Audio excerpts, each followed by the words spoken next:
반갑습니다, 여러분.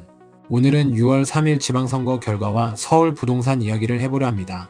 전국적으로는 민주당이 광역단체장 16곳 중 12곳을 가져가는 압승을 거뒀지만 딱 하나 대한민국 부동산 시장의 심장이라 불리는 서울에서만큼은 국민의힘 오세훈 후보가 역전승을 거뒀습니다. 출구조사에서 5.4%포인트 뒤처진다고 나왔지만 개표 13시간 만에 결과가 뒤집혔습니다. 오세훈 시장은 서울 전체 25개 자치구 중 15곳에서 정원호 민주당 후보에게 졌지만 유권자 수가 많은 강남 3구와 한강벨트에서 몰표가 쏟아지면서 역전에 성공했습니다. 서울시장 선거 사상 첫 5선이라는 전무후무한 기록입니다. 이 결과가 왜 부동산 투자자 입장에서 중요한지를 먼저 이야기해야 합니다. 공시가격 인상에 따른 세부담 증가, 다주택자 양도소득세 중과 부활 등 이재명 정부의 부동산 규제 기조로 서울 민심이 크게 악화한 것이 이번 선거를 결정지었다는 분석이 많습니다. 강남 북을 가릴 것 없이 유주택자들이 정부의 재개발 재건축 규제 기조에 불신임 의사를 내비쳤다는 것입니다. 이것은 단순히 정치적 결과가 아닙니다.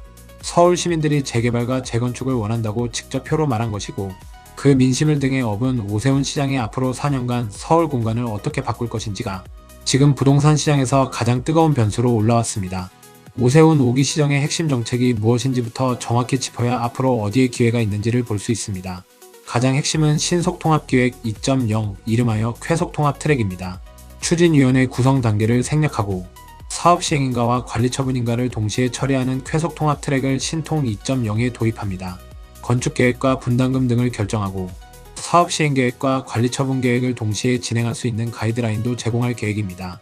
기존에 20년 이상 걸리던 재개발 재건축 사업 기간을 12년으로 압축하겠다는 것입니다. 이것이 현실화되면 지금 사업 초기 단계에 있는 구역들의 가치가 크게 올라갑니다. 10년 뒤 결과물을 보고 투자하는 것이 아니라 12년 안에 새 아파트 입주권을 받을 수 있다는 확신이 생기기 때문입니다. 공급 목표의 규모도 눈에 띕니다. 이를 통해 2031년까지 한강벨트 19만 8천 가구를 포함한 31만 가구를 공급합니다. 특히 3년 내 착공 가능한 핵심 전략 정비구역 8만 5천 가구를 집중 관리하겠다고 강조했습니다. 2031년까지 목표로 한 서울 전체 착공 물량 31만 호 중 약 63%인 19만 8천 호가 강남 3구와 한강벨트에 예정됐습니다. 강남과 한강벨트가 공급의 중심이 된다는 이야기입니다. 그런데 강북도 완전히 소외되지 않습니다. 5 당선인은 환승역 반경 500m 이내, 용적률을 최대 1300%를 적용하는 도심복합 개발 특례를 추진한다는 방침입니다. 이와 함께 주요 간선도로변 용도 상향, 사전협상제 확대, 강북형 역세권 사업 확대, 사업성 보존계수 도입, 고도지구 높이 규제 완화 등을 강북 주거 개선 인센티브 6종 세트로 제시했습니다. 이 인센티브 6종 세트가 강북 재개발 시장에 구체적으로 어떤 변화를 만들어낼지가 앞으로 수개월 사이에 윤곽이 드러날 것입니다. 그런데 여기서 한 가지 중요한 현실적 제약을 짚고 넘어가야 합니다.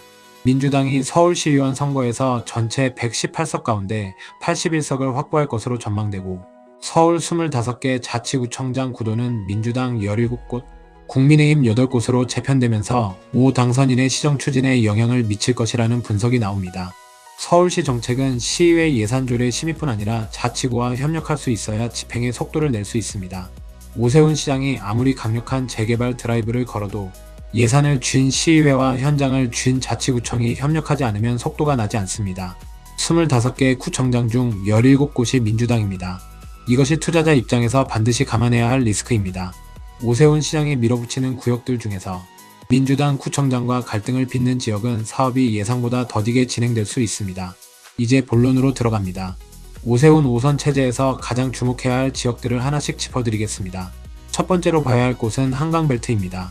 오 후보는 강남 서초, 송파 등 강남 3구를 비롯해 용산, 동작, 광진, 영등포, 광동 등 한강벨트, 중구와 양천구 등 모두 10개 구에서 정 후보를 앞섰습니다.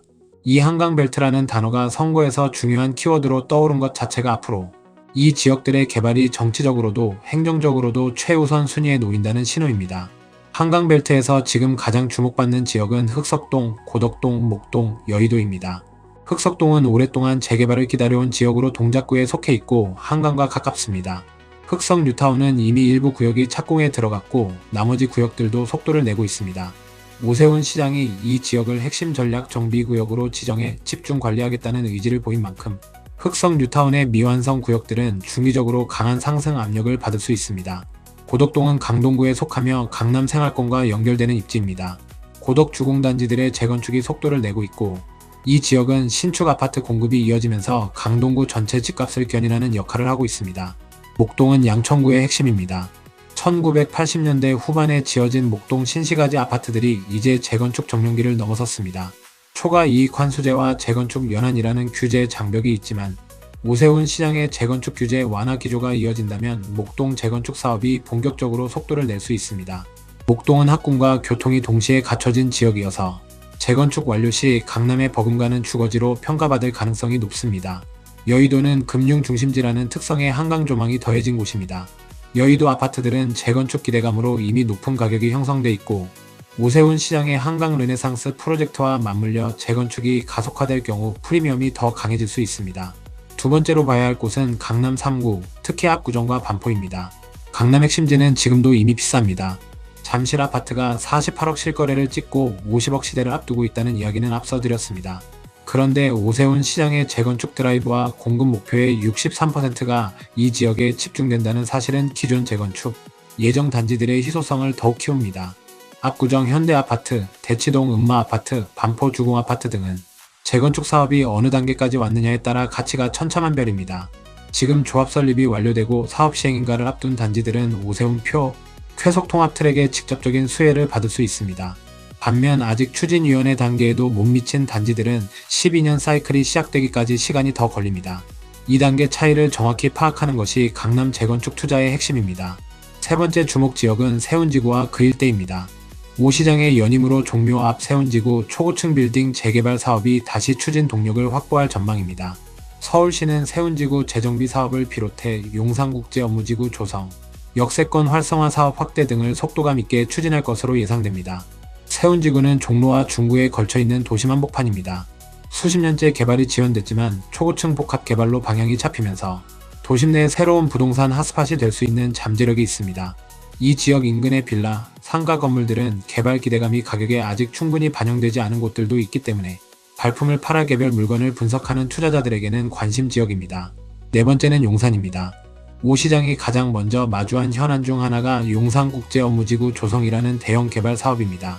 용산은 이미 집값이 크게 올라 있지만 국제업무지구 개발이 본격화되면 그 주변 지역, 특히 한강에 인접한 노후 주거지들의 재개발 기대감이 함께 올라갑니다. 용산은 강남 핵심지보다는 상대적으로 가격이 덜 올라있는 남측 구역들에서 투자 기회가 남아있을 수 있습니다. 다섯 번째는 강북 지역입니다. 노원, 도봉, 강북, 이른바 노도강 지역은 오랫동안 재개발 기대와 현실의 간극이 큰 곳이었습니다. 그런데 이번에 오세훈 시장이 제시한 강북형 인센티브 6종 세트, 특히 역세권 500M 이내 용적률 1300% 적용이 현실화된다면 이 지역의 사업성이 급격히 개선될 수 있습니다.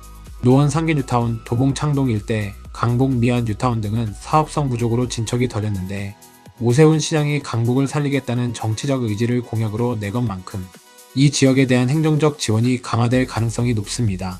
가격이 강남에 비해 훨씬 낮다는 점에서 자금 부담이 적고 개발 기대감이 가격에 충분히 반영되지 않은 물건들도 있습니다.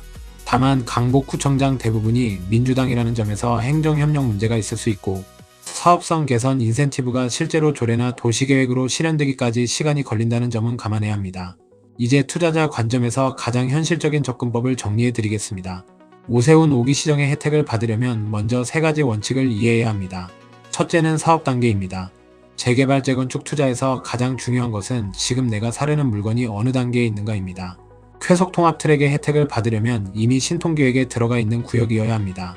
조합 설립 인가가 완료되고 사업 시행 인가를 앞둔 물건은 기간 리스크가 줄어든 대신 프리미엄이 높습니다. 추진이 단계도 안 된 초기 구역은 기간이 길고 리스크가 크지만 가격이 낮습니다.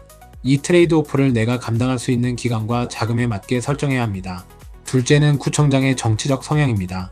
앞서 말씀드린 것처럼 민주당 구청장이 있는 지역은 서울시와 행정 갈등이 생길 수 있습니다. 특히 서울시가 재개발 구역 지정을 추진해도 구청장이 협력하지 않으면 속도가 나지 않습니다. 국민의힘 구청장인 8개 구, 즉 강남, 서초, 송파, 영등포, 동작, 용산, 강동, 중구에 속한 정비사업지가 상대적으로 행정협력이 원활할 가능성이 높습니다. 셋째는 실입주 가능 여부입니다. 지금 서울 전역이 토지거래허가 구역으로 묶여 있어서 아파트를 살 때는 실거주 의무가 있습니다. 그러나 재개발 지역의 빌라나 단독주택은 토지거래허가 대상이 아닙니다. 이것이 지금 재개발 물건으로 자금이 몰리는 구조적 이유이고, 이 흐름은 오세훈 시장의 임기 동안 이어질 가능성이 높습니다.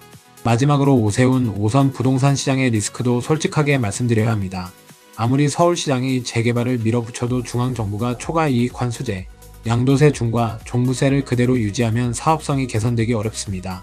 이재명 정부와 오세훈 시장이 부동산 정책에서 정면으로 충돌하는 구도가 앞으로도 이어질 가능성이 높습니다. 또한 지금 고금리 환경이 계속되면 재개발 조합들의 이주비 대출 비용이 늘어나고 시공사들의 공사비 갈등이 심화될 수 있습니다. 실제로 올해 서울 착공 실적이 예년의 40% 수준에 그친 것도 공사비 갈등 때문이었습니다. 규제 완화와 공급 가속화의 의지는 있지만 그것을 실행하는 환경이 쉽지 않다는 것을 함께 봐야 합니다. 오늘 이야기를 한 줄로 정리하겠습니다. 오세훈 5선은 서울 재개발, 재건축 시장에 확실한 정책적 순풍을 만들었습니다. 쾌속 통합 트랙, 강북 인센티브, 한강벨트 집중 공급이라는 방향은 명확합니다. 그러나 시의회와 자치구청의 민주당 장악, 중앙정부의 규제 기조, 고금리 환경이라는 역풍도 함께 존재합니다. 이 두 힘을 동시에 보면서 사업 단계가 앞서 있고 행정협력이 원활하고 입지가 탄탄한 물건을 선별하는 것이 지금 서울 재개발, 재건축 투자의 핵심입니다. 급하게 몰리는 자금보다 한 발 앞서 정보를 보고 움직이는 것이 항상 정답입니다. 이번에도 함께 해주셔서 감사하고 구독과 좋아요 꼭 부탁드립니다.